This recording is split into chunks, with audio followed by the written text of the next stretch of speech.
I overheard my wife brag she used intimacy to control me. So I faked a health crisis, neutralized her power games, and forced our marriage into truth. Something so disturbing in my own home. It was supposed to be a normal Thursday evening. I came home early from work, planning to surprise my wife with tickets to that concert she'd been hinting about for weeks. I should have called first. As I approached our bedroom door, I heard laughter, my wife and what sounded like 2 or 3 of her friends. I was about to announce my presence when something stopped me. The conversation had shifted to an intimate topic, their marriages. "You girls want to know the secret to getting whatever I want?" My wife's voice carried a smugness I'd never heard before. "Sex is my weapon. I've got it down to a science."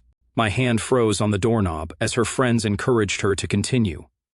"It's all about timing," she went on. "First, I plant the idea of what I want. That vacation to Bali, the kitchen renovation, whatever. Then I withdraw physically for a few days. When he's desperate enough, I initiate, make it incredible, and then casually mention my idea again afterward while he's still receptive." The women erupted in laughter, and one asked, "And it works every time?"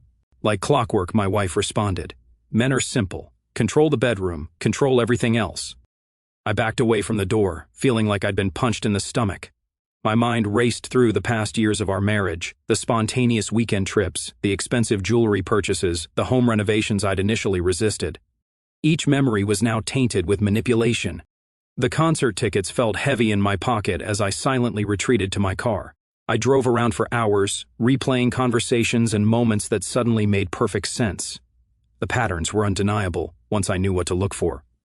It wasn't just the manipulation that devastated me, it was the boasting. The reduction of our intimate life to a tactical weapon, the mockery shared with her friends.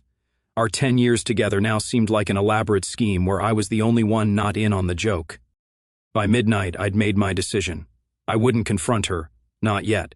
Emotional outbursts wouldn't serve me here. If she was playing chess while I thought we were building a partnership, it was time I understood the game board. When I finally returned home, she was waiting up, concern painted perfectly on her face. "Where have you been?" I was worried sick. Her hand rested on my arm, that familiar touch that usually melted my resistance. "Just needed some air." "Work stress," I offered the simplest explanation, watching her carefully. "Poor baby," she cooed, moving closer. "I know exactly what you need to relax." As she leaned in to kiss me, I recognized the pattern starting right on cue. Yesterday, she'd mentioned wanting to renovate the backyard with a new pool design I'd previously vetoed as too expensive. "Actually, I'm exhausted. Rain check." I moved past her toward the bathroom, catching a flash of annoyance quickly masked by understanding. "Of course, honey. Whatever you need." As I prepared for bed, a strange calm settled over me. Knowledge is power, and for the first time in our marriage I finally had some. My wife had her weapon, but I now had something more powerful, the truth. The question was how best to use it to disarm her completely. The next 2 weeks became a fascinating study in manipulation. With my eyes finally open, I noticed every calculated move she made, the lingering touches when mentioning the pool design again, the tight-fitting outfits worn only when she wanted something, the convenient headaches that appeared whenever I refused to discuss her latest expensive idea. I needed a strategy that would completely neutralize her power play without revealing that I knew her game. After careful consideration, I decided on a plan that would gradually disarm her without arousing suspicion. I scheduled a fake doctor's appointment and mentioned it casually over breakfast one morning, watching her reaction from the corner of my eye. "What for? You seem fine." Her concern appeared genuine, but I now questioned everything. "Just some fatigue and stress issues." I shrugged, planting the first seed. "Probably nothing." Over the next few days, I gradually introduced subtle changes. I started taking fictitious supplements at dinner, making a show of reading medical websites on my laptop, and casually mentioning hormonal imbalances during conversations. When she initiated intimacy that weekend, right after showing me expensive patio furniture catalogs, I was prepared. "I'm sorry," I sighed, feigning frustration and embarrassment.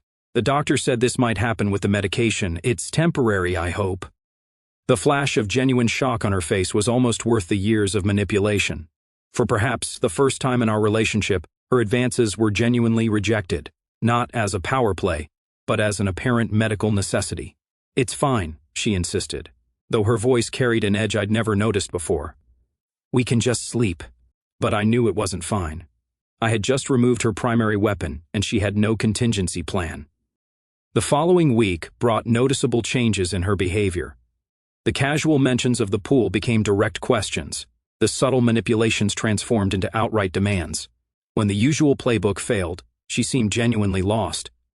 Maybe we should look at those pool designs again, I suggested during dinner one night, watching confusion spread across her face.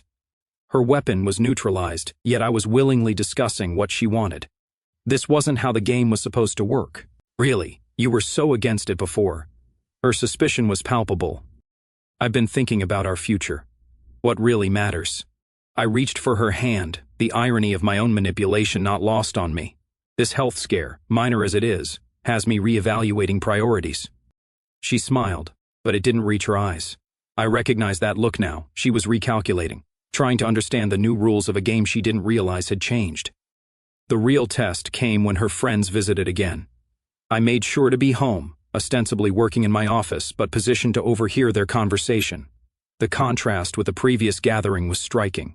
"How's that pool project coming along?" one friend asked. "He's actually considering it now," my wife responded, her tone revealing confusion rather than triumph. "Your special technique working its magic again?" Another friend laughed. There was a pause before my wife answered, "Not exactly. He's been different lately." The conversation quickly changed topics, but the damage was done. Her friends had expected another victory story, but she had none to share. The weapon that had defined her sense of power in our relationship, and apparently her status among her friends, was failing her. That night, as we prepared for bed, I caught her studying me with an intensity that suggested she was seeing me for the first time in years. Her weapon was losing its effectiveness, and she had no idea why. The balance of power was shifting, and for once, I was the one in control of where our relationship would go next. By the third week of my strategic condition, desperation began to show in her actions. What started as confusion had evolved into a frantic scramble to regain control. I almost felt sorry for her. Almost. She appeared at breakfast wearing the silk robe I'd bought for our anniversary, her hair styled the way I once mentioned I loved. "Made your favorite Belgian waffles with fresh berries," she announced, setting down a plate that looked like it belonged in a gourmet magazine.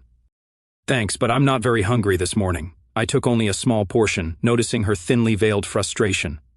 "The new medication affects my appetite." That evening, she escalated further. I returned from work to find her dressed in an outfit that would have instantly worked in the past, scented candles throughout our bedroom, and music playing softly. Her full arsenal deployed at once. "The doctor called," I lied when she approached. "They're adjusting my medication again. Side effects might get worse before they get better." The disappointment that flashed across her face wasn't about my health, it was about her failing strategy. While maintaining my facade, I began the second phase of my plan. I started documenting our finances, taking careful note of patterns I'd previously ignored, expensive purchases that appeared after nights when she'd been particularly affectionate, withdrawals that couldn't be accounted for, credit card charges at high-end boutiques. The evidence was overwhelming. Over the past 5 years, her weapon had cost me nearly $200,000 in unnecessary expenses and upgrades. Weekend getaways I hadn't particularly wanted. Designer furniture that replaced perfectly good pieces. The luxury car she insisted would be safer for both of us. I also began recording her more blatant attempts at manipulation. Not for any legal purpose, but as a reminder to myself of why I couldn't simply forgive and forget when this was over. This was systematic, calculated, and had been going on for years. The turning point came during a dinner party with her friends and their spouses. Throughout the evening, she became increasingly physical, touching my arm when speaking, leaning unnecessarily close, laughing too loudly at my jokes. Her friends watched with knowing smiles, clearly recognizing the performance. Then came her masterstroke. "We're finally getting that infinity pool installed next month," she announced to the table, staring directly at me. "Aren't we, honey?" The table went silent. This was a public power play. She was forcing my hand in front of witnesses, expecting me to either agree or look like the difficult husband. "Actually," I replied calmly, "we're still weighing options. Given current interest rates and the market uncertainty, major expenditures might need to wait." Her smile froze, but her eyes burned. She'd played her hand publicly and failed. Worse, I'd responded with reasonable financial concerns that no one could argue against. Later that night, she was uncharacteristically silent as we prepared for bed. I could almost see the gears turning as she tried to understand what was happening to her previously effective system. "Are you happy?" she finally asked, her voice smaller than I'd heard in years. "With what, specifically?" I kept my tone neutral. "With us. With me." For a brief moment, I thought I glimpsed genuine vulnerability. "I've been too focused on health concerns to think much about happiness," I replied carefully. "Why do you ask? You seem distant, even before the medication." Her eyes searched mine for answers. "Is there someone else?" The irony was almost painful. She couldn't conceive that the issue might be her behavior, not mine. Her only explanation for my resistance to manipulation was another woman. "There's no one else," I assured her truthfully. "I've just been reevaluating a lot of things recently." She seemed temporarily relieved, but the fundamental problem remained. Her primary method of control was failing, and she had no backup plan. As she drifted off to sleep beside me, I lay awake planning my next move. The weapon was nearly neutralized, but the war for the truth about our marriage was just beginning. A month into my strategy, her tactics shifted dramatically. Realizing that seduction was failing, she pivoted to a new approach: jealousy. The first attempt was so transparent it was almost amusing. "You remember my colleague from the marketing department?" she mentioned casually during dinner. "He's asked me to join his team for that conference in Miami next month." She watched me carefully, waiting for the reaction that never came. In the past, I might have felt that familiar twinge of jealousy she could then soothe away, another form of control. "That sounds like a good opportunity," I replied evenly, continuing to eat. "His presentations always get a lot of industry attention." Her fork paused midway to her mouth. This was not the script she had anticipated. The jealousy attempts escalated over the following days. Mentions of male colleagues became more frequent. Her phone would conveniently chime with text messages when we were together, and she'd smile mysteriously at the screen. She started coming home later from work, offering vague explanations about team projects and client meetings. Rather than confront her, I used this time to build my own independence. I reconnected with old friends I'd lost touch with during my marriage, joined a local hiking group, and started taking evening classes in photography, a passion I'd abandoned years ago. My medical condition gave me the perfect excuse to establish separate bedrooms temporarily, to avoid disturbing you when I can't sleep. This created physical distance that further neutralized her influence while giving me space to plan. The separate spaces had an unexpected effect on me. For the first time in years, I was sleeping soundly. My temporary bedroom became a sanctuary untainted by manipulation or power games. I decorated it minimally with only things that gave me genuine pleasure. Books I actually wanted to read, photographs from places that held real memories, a comfortable chair where I could think clearly. Meanwhile, I continued gathering evidence. Beyond the financial records, I started noting every manipulative comment and tactic in a secure digital journal. The pattern was more obvious now. How she'd withhold affection before major requests, how compliments only flowed when she wanted something, how discussions of the future emerged only when they involved her desires.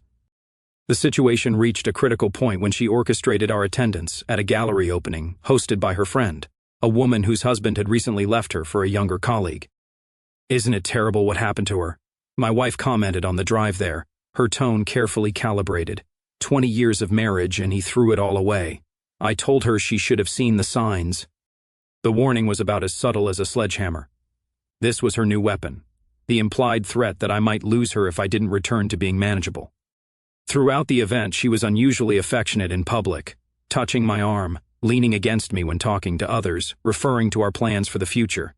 To anyone watching, we were the perfect couple, a stark contrast to our hostess's newly single status. On the drive home, she placed her hand on my thigh, a gesture that once would have been the opening move in her manipulation playbook. "That could have been us," she said quietly. "Aren't you glad we're different, that we understand each other so well?" I covered her hand with mine, feeling nothing but a profound sadness for what our marriage had become. "Understanding takes honesty," I replied. "Without that, it's just performance." She withdrew her hand. The temperature in the car dropped several degrees despite the warm evening. She recognized the subtle accusation but couldn't address it without revealing her awareness of her own deception. That night, lying in my separate bedroom, I realized we had reached an impasse. My disarmament strategy had worked. perhaps too well. She had no effective weapons left, but I had created no path forward for either of us. We were locked in a cold war of unspoken truths and strategic movements. Something had to break, and soon. The question was no longer whether I could disarm her, but what would happen when she finally realized she had been completely disarmed. As I drifted off to sleep, I knew the confrontation that would determine the future of our marriage couldn't be delayed much longer. The breaking point arrived more suddenly than I expected. I returned home from my photography class to find her waiting in the living room, an open bottle of wine on the coffee table and 2 glasses, one already half empty. "We need to talk." Her voice was stripped of its usual calculated warmth. This wasn't the beginning of a manipulation. It was raw frustration. I set down my camera bag and took the seat across from her rather than beside her. The physical distance was deliberate. I needed clarity for what was coming. 3 months, she began, pouring herself more wine without offering me any. 3 months of doctors and medications and separate bedrooms. But there's no improvement. In fact, nothing's changed except you becoming more distant. I remained silent, watching her carefully. "So, I called your doctor today." Her eyes locked with mine, searching for a reaction. "Interesting conversation. Seems he hasn't seen you since your annual physical last year. No hormone issues, no medication. The moment had arrived sooner than I planned, but I was ready. You checked up on my medical history? That's a privacy violation. Don't change the subject." The wine sloshed dangerously close to the rim of her glass. "You've been lying to me for months. I want to know why." "Do you really want honesty?" I asked quietly. "Because once we start down that road, we can't go back to how things were." "Yes," she insisted, though uncertainty flickered across her face. I took a deep breath. "I overheard your conversation with your friends 3 months ago, about how sex is your weapon, about how you use it to manipulate me into giving you whatever you want." The color drained from her face. For several seconds, she seemed unable to speak. "You weren't supposed to—" She stopped herself. But it was too late. "Hear the truth?" I finished for her. "That's the problem with weapons. Eventually people discover them." She set down her wine glass with deliberate care. "It wasn't like that." "You're twisting what I said. Am the first?" "Let's review the evidence." I retrieved my laptop and opened the spreadsheet I'd created. The luxury SUV you needed for safety came right after that weekend at the cabin. The kitchen renovation followed that surprise trip to Vegas. The designer furniture arrived after you spent a week being especially attentive. With each example, her expression hardened. This wasn't just about being caught. It was about having her entire strategy documented and analyzed. "Those are normal parts of marriage," she protested weakly. "Couples do nice things for each other. Couples, yes, not strategists and targets." I closed the laptop. "You weren't doing nice things for me. You were calculating exactly how much physical affection it would take to get what you wanted. And you've been faking a medical condition for 3 months, she countered, finding her footing in anger. "How is that any better?" "It's not," I admitted. "I became what I was fighting against. But I needed to understand if there was anything real between us without the manipulation." The silence that followed felt heavier than any words. We stared at each other across the coffee table like strangers recognizing each other after years of wearing disguises. "Was any of it real?" I finally asked. "Was there ever a moment when you weren't calculating what you could get from me?" Something shifted in her eyes, the first genuine emotion I'd seen in months.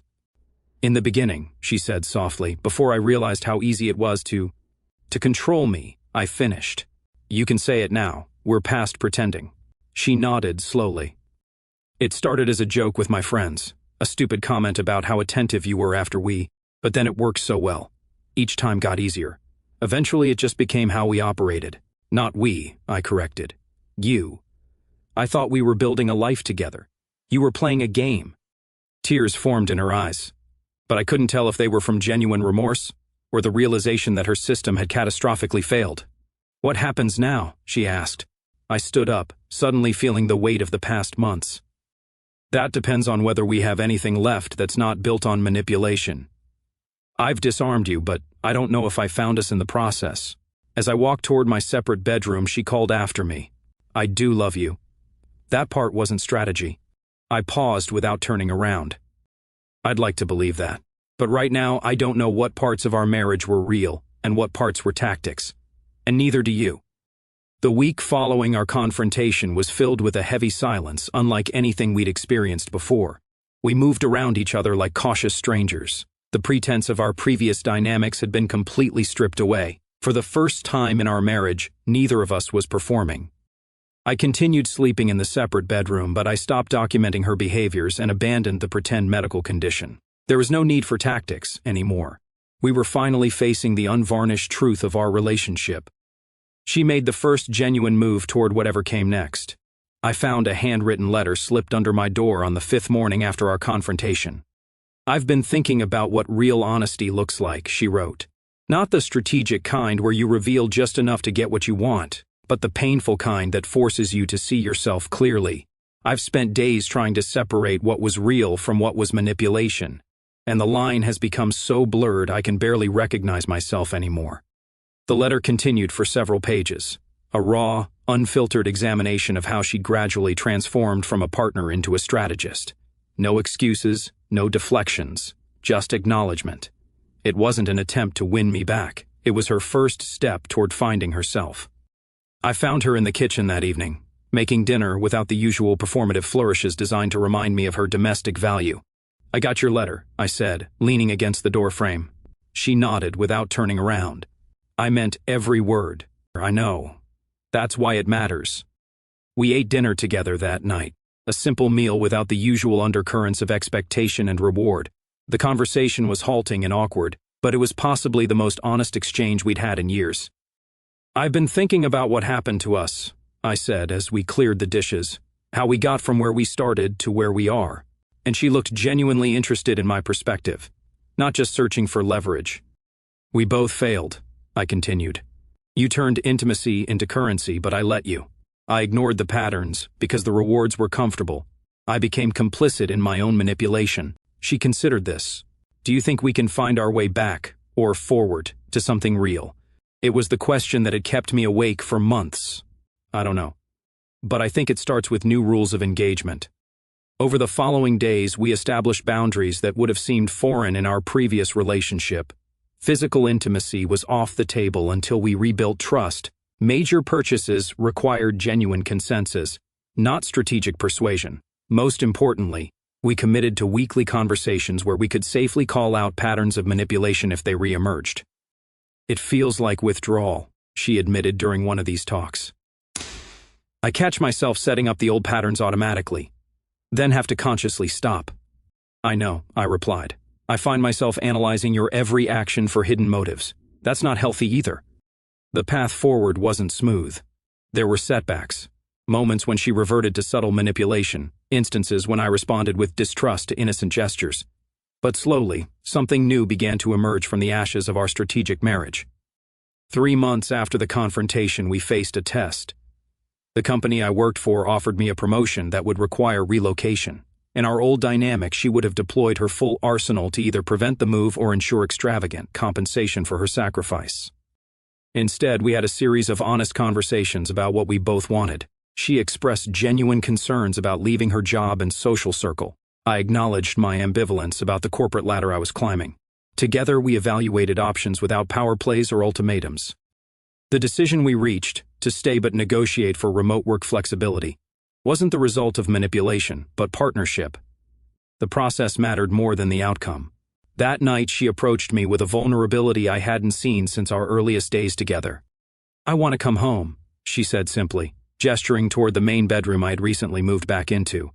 Not to pick up where we left off, to start something new. I considered her request carefully. "No weapons," I said finally. "Not sex, not guilt, not silence. Nothing between us can be used as leverage again." "No weapons," she agreed. "Just us, finding our way back to each other." As she settled beside me that night, neither of us had any illusions about the work still ahead. Trust damaged so systematically would take years to fully rebuild. But for the first time since I'd overheard her devastating confession, I felt something genuine stirring between us. I had set out to disarm her completely, and I had succeeded. What I hadn't anticipated was that in disarming her weapon, I would create space for something potentially stronger to emerge, a relationship built on awareness rather than illusion, on respect rather than control. The manipulation that had defined our marriage was gone. In its place, stood the possibility of something I'd almost forgotten to hope for, a partnership of equals, entering each day with open eyes and honest hearts. Our story has come to an end. If you've made it this far, how about subscribing to our channel? It helps us immensely. I've selected 2 other videos for you that I'm sure you'll enjoy. Feel free to click on them. I'll be waiting for you in the next story.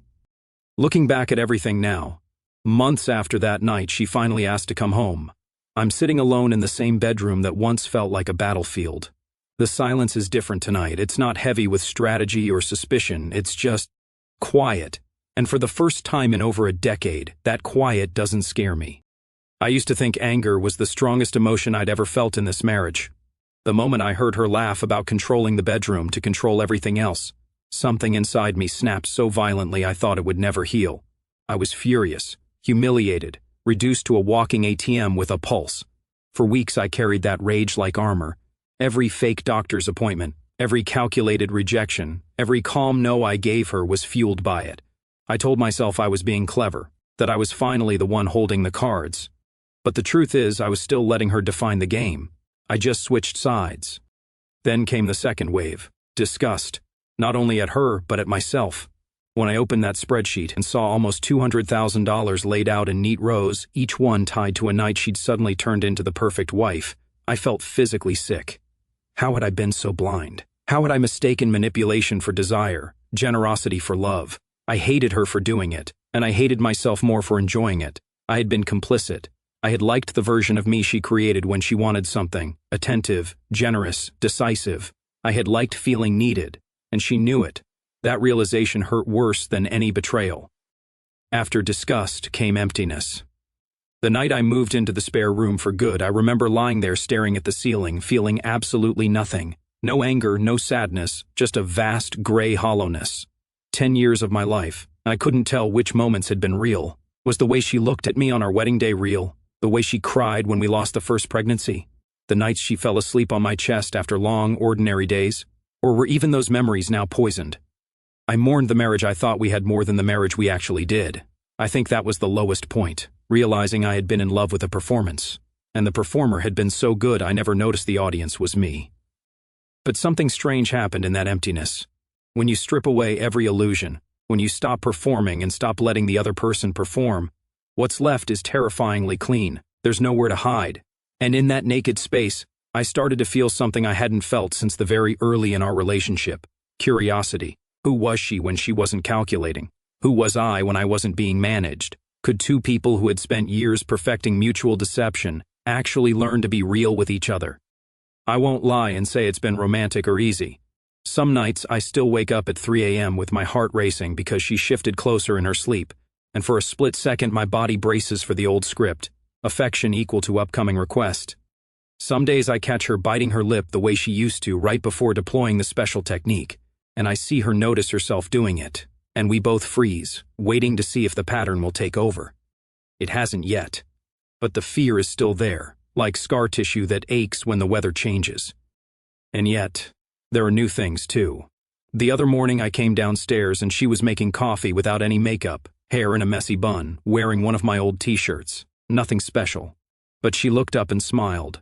Not the practiced smile that used to precede a request, just a small, uncertain human smile, and said, "I burned the first batch of toast. Want to try again together?" We stood side by side at the counter, burning more toast, laughing at how bad we both are at breakfast, and for 30 seconds I forgot to be on guard. That tiny moment felt more intimate than anything we'd done in years. I still don't fully trust her. I don't know if I ever will again, not the way I trusted before. But I'm starting to trust something else.